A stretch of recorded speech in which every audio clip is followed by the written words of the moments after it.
Hello, welcome to Ron's Tech Talk at Sandcar Services. Today we're going to be discussing breathers on Mendeola Weddle platform transaxle. So basically Mendeola 2Ds, E-boxes, MD4s, S4s, S5s.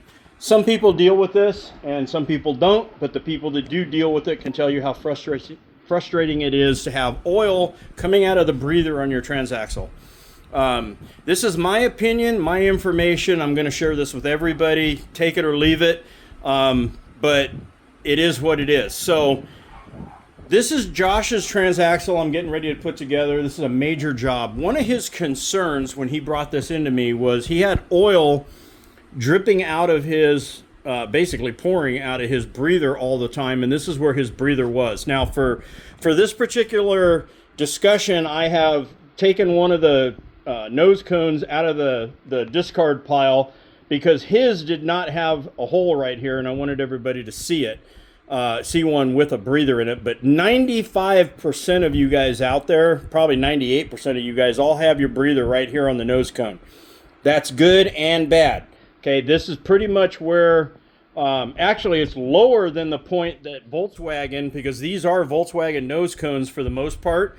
But if you look right here where they welded the hole shut, this is where the factory Volkswagen transaxle was breathing from. Didn't even have a filter. It was just a hole that air would be able to go in and out of. As a matter of fact, I can show you on this brand new updated one right here. There's a channel that's machined into the housing. So the air will come up through here and be able to go in and out of that hole. So that gets filled with silicone. Some shops will weld them with aluminum. But this is the new nose cone with the new Brazilian seal. I like these way better because the early ones like this always seem to drip oil. There's a reason for that. It's for a whole nother video. Not enough time to talk about that now. But the reason why Josh's transaxle, for the most part, is venting out of the hose. It doesn't matter if his hose is a pigtail, which I hate these things, I really do, and I'll explain that here in a minute. When it's just a pigtail like this, they tend to leak more than others, and I'll explain to you how I did mine and how I want them done. But the best place, the safest place for the breather is actually in where he has it, just on the other side. And let me explain that for a minute. So these are Volkswagen transaxles. So the front of the transmission is actually this part right here where the shifter is, because it faces the front of the vehicle. Okay. Because of that, that means that his differential is going to rotate counterclockwise in this photograph, which means the ring gear is going to go counterclockwise as the ring gear, which sits right here on the left-hand side, starts to sling oil. Guess where it puts it? Right into the bottom of his breather. Okay. Now, if this was a mid-engine setup, the ring gear would be on the right-hand side, and that would be a perfect place for a breather. However, he doesn't have a mid-engine. He has a rear engine. So, do y'all remember, I love that word, y'all. Y'all remember being a kid and having a straw in your drink, and you put your finger on the straw, put the straw in the drink, put your finger on it, and then pull it back out. What happens? All the straw is full of your drink, right? And as soon as you take your finger off, bloop, plop, goes right back into the drink. Breathers do the same exact thing, except they're not doing it with a soda. They're doing it with a 90 to 140 weight molasses oil. And to boot, this guy's got this tiny little 1/4 inch breather. Just a couple of drops of oil will plug this thing solid, as far as being able to fill the hole. And then you have in your transaxle, you have to be able to breathe the transmission. You have to have expansion and contraction. Oil does what water does when it gets hot. It expands. So just like in your radiator in your car, you have to have a radiator cap that vents the in and out of the water when it gets hot. Well, we don't have thermostats on the transmissions, but you still have to breathe it. So with that being said, what's happening with him is oil's being splashed up in here. The heat from the transmission is creating pressure, which is going to push out the hose naturally because it's going to take the path of least resistance.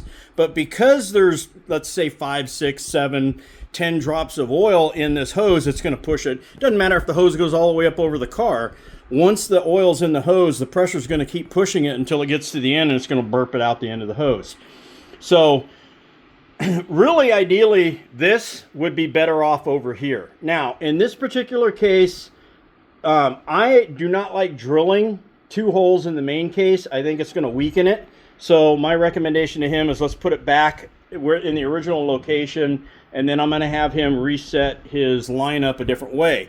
But as far as my opinion is, having it in the differential is the best place. Now, for the guys that have pumpers, you guys probably leak more than everybody else. And that's because your pump itself creates pressure in the transmission even when it's cold. So you guys really need to have the largest breather hose you can put on your transaxles. The guys that I have pumper systems on, I've been drilling right through the backbone and putting the fitting in there because the backbone is so thick up, down, and sideways. I don't feel it compromises the case as much as drilling through the really weak side of the case right here. These cases are not very thick. They're maybe 5/16 of an inch in that area. They're not very. Matter of fact, I'll unscrew this because it's going to get plugged off. Yeah, there's not much to it. So, but let's go ahead and finish our discussion. So let's turn this thing around and let's talk about the rear breathers, because 98% of you guys all have your breathers on the back. Now, on my transmission, on my 2D that I no longer have, I ran a 5/8 breather on my cone. And the reason why is because the hose was so big in diameter, I ran it all the way up to where my battery was, which was almost a foot above my transmission. And then I had a big breather filter on it. Now, the reason why I did that is because no matter how much oil would get up into the hose, air could not push it up to the breather because the inner diameter of the hose was so big, the oil would be able to fall back down. Most of you guys are running such small lines that once oil gets up in here, you're pretty much done. The air pressure is going to push it up and out the hose. For those of you that are running these, the reason I don't like them, look how high like my finger is right here above the top of the transmission. It's only like a few inches above it, right?